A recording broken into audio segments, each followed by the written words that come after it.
आलसी लड़के की कहानी। नमस्कार दोस्तों, स्वागत है आपके अपने YouTube चैनल पर। अगर इस चैनल पे नए हो तो चैनल को सब्सक्राइब करें और बेल आइकन को प्रेस कर दें। चलिए बिना लेट किए हुए स्टार्ट करते हैं आज की मोटिवेशनल स्टोरी। एक बहुत ही भोला भाला सा आलसी लड़का था। वह कोई काम नहीं करना चाहता था, बस खाना खाता, घूमता और सोते रहता था।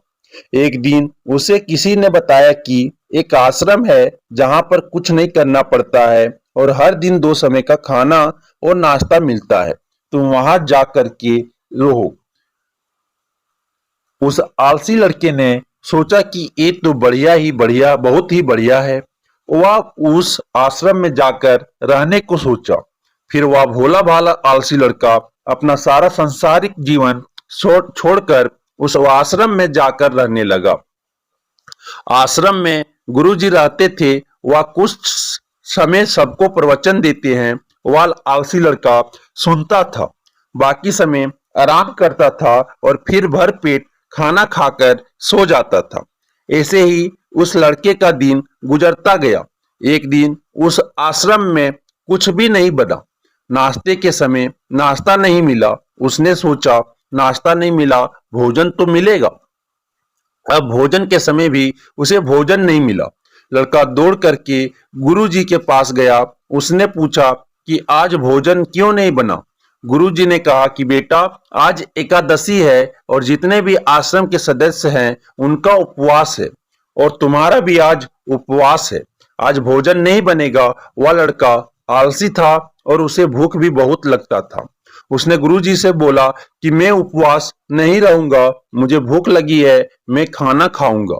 गुरुजी ने बोला, ठीक है, जाओ भंडारे में से सामान लेकर के आओ और आश्रम में नहीं बाहर ले जाकर के बना लो। लेकिन याद रखना, भोजन बनाने के बाद सबसे पहला भोग भगवान को लगाना और फिर तुम प्रसाद पाना।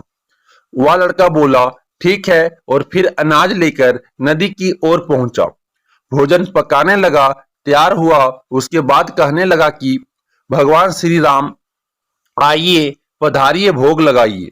अब जब उसे लगा कि भगवान तो आ नहीं रहे हैं, तो फिर कहने लगा कि मुझे मालूम है आपको तो अच्छा खाने की आदत है, मैं बना नहीं पाया और मुझे अच्छा भोजन बनाने भी नहीं आता, लेकिन जो भी रूखा सूखा बना है आकर खा लीजिए। भगवान श्री राम उसकी सरलता पर बहुत ही प्रसन्न हुए और उस लड़के को दर्शन दे दिए। उसने देखा कि भगवान श्री राम आए हुए हैं और उनके साथ में माता सीता भी आई हुई है, लेकिन लड़के ने सिर्फ 2 लोगों के लिए ही भोजन बनाया था, एक अपने लिए और दूसरा भगवान के लिए। और अब क्योंकि भगवान के साथ माता सीता भी आई हुई थी, तो उसने उस भोजन को माता सीता और भगवान के सामने ग्रहण करने के लिए रख दिया। भगवान श्री राम और माता सीता ने भोजन किया।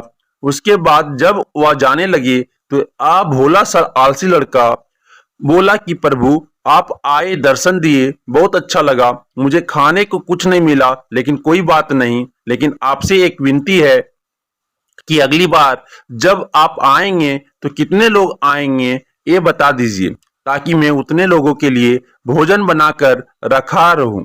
भगवान श्री राम मन ही मन मुस्कुराए और फिर अंतर ध्यान हो गए। लड़का आश्रम गया, दिन बीतता गया और फिर एकादशी का दिन आया और इस बार उसने 3-4 लोगों के लिए अनाज लेकर के खाना बनाने के लिए नदी किनारे पहुंचा। उसने बड़े प्रसन्नता से भोजन बनाया और इंतजार करने लगा कि प्रभु आइए और भोग लगाइए। इस बार लड़का देखता है कि भगवान श्री राम पूरा राम दरबार लेकर के आए हैं, जैसे माता सीता, लक्ष्मण, भरत, हनुमान जी, सभी लोग आए हैं।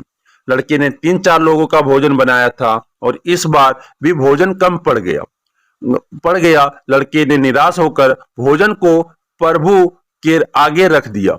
उन्होंने भोजन किया और फिर चले गए और इस बार भी लड़का फिर से भूखा रह गया। अब लड़का फिर आश्रम गया, दिन बीतता गया और फिर एकादशी का दिन आया और इस बार गुरुजी से कहने लगा कि गुरुजी, मुझे इस बार थोड़ा ज्यादा अनाज चाहिए। गुरुजी सोचने लगे कि यह इतना सारा अनाज का करता क्या है। कहीं इसे बेचता तो नहीं है। फिर उन्होंने कहा कि ठीक है, भूख से परेशान रहता है। लड़के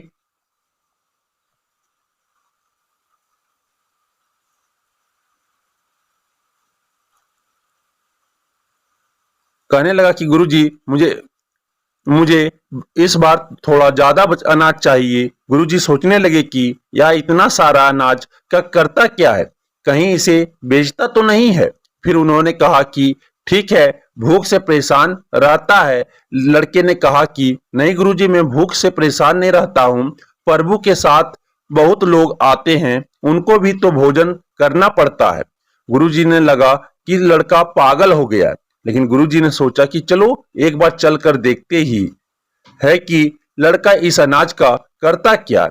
वह भोला सा लड़का अनाज लेकर के नदी के किनारे पहुंचा और इस बार भोजन बनाया नहीं। उसने सोचा कि प्रभु हर बार ज्यादा लोगों को लेकर के आते हैं, इस बार वह जितने भी आएंगे खुद बना करके भोग लगा लेंगे। और फिर प्रेम से प्रभु को बुलाने लगा।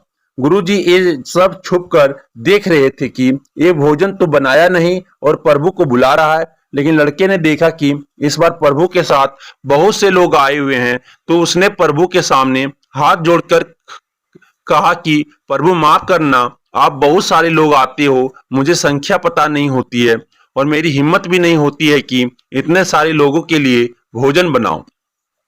आप समय में आइए, बनाइए, खाइए और भोग लगाइए। प्रभु मुस्कुराते हैं और अपने साथ आए सभी लोगों के साथ मिलकर केक भोजन बनाते हैं। गुरुजी ये जब सब छुप करके देखते हैं और फिर लड़के के पास आकर के कहते हैं कि तुम एक क्या रहे हो।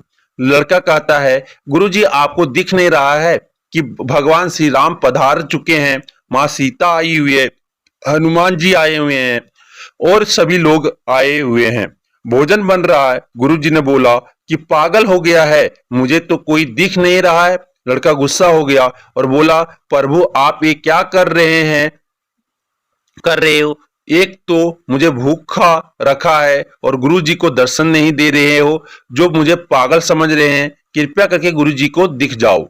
भगवान बोले नहीं, मैं इन्हें नहीं दिख सकता। लड़का बोला क्यों नहीं दिख सकते, मेरे गुरुजी तो बहुत महान है, बहुत बड़े ज्ञानी है और ज्ञाता है। भगवान बोले हाँ, ज्ञानी और ज्ञाता होंगे, लेकिन तुम्हारी तरह सरल नहीं है। जो सरलता तुम में हो है वो तुम्हारे गुरुजी में नहीं है। लड़के ने ये बात गुरुजी से कह दी कि भगवान श्री राम कह रहे हैं कि आप में सरलता नहीं है, आप मेरी तरह सरल नहीं है, इसलिए आपको नहीं दिख सकते। गुरुजी की आंखें नम हो गई और रोने लगे कि और बोले कि बिल्कुल सही कहा, मेरे अंदर तुम्हारे जितना सरलता नहीं है। और फिर माफी मांगने लगे कि भगवान ने गुरुजी को भी दर्शन दिए। एक कहानी हमें सिखाती है कि जीवन में सरलता सबसे आवश्यक है। जितने सरल बने रहेंगे उतना जीवन में आगे बढ़ते चले जाएंगे।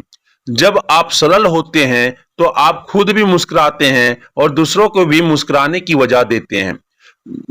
अगर दोस्तों, अगर ये कहानी आपको थोड़ा सा भी मोटिवेट किया हो तो अपने दोस्तों के साथ अवश्य शेयर करें, जिनसे उनका भी आलसीपन दूर हो सके। और इस वीडियो के अंत तक बने रहने के लिए आपको दिल से शुक्रिया। Thank you.